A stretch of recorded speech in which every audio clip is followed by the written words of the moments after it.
Nasanay na akong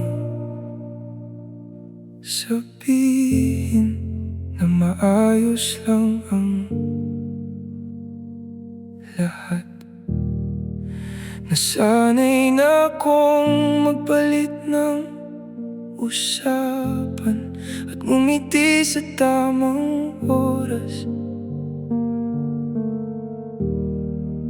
Kapag may nagtatanong kung kumusta ako, may sagot na akong handa. Mga salitang parang totoo, pero wala talagang sinasabi.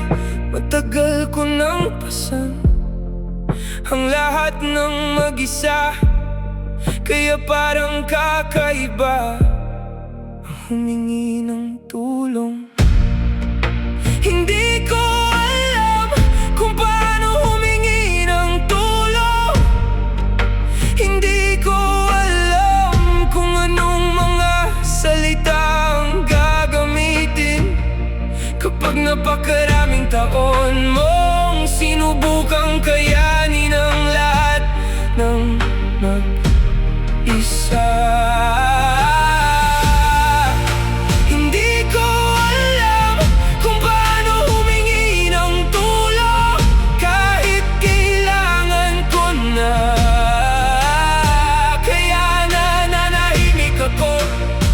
At tumasang may makakapansin.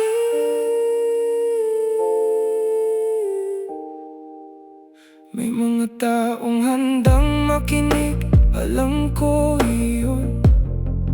Pero nakabuo ako ng mga ugali na mahirap baguhin. Baka natatakot akong maging pabigat, o baka natatakot akong maintindihan.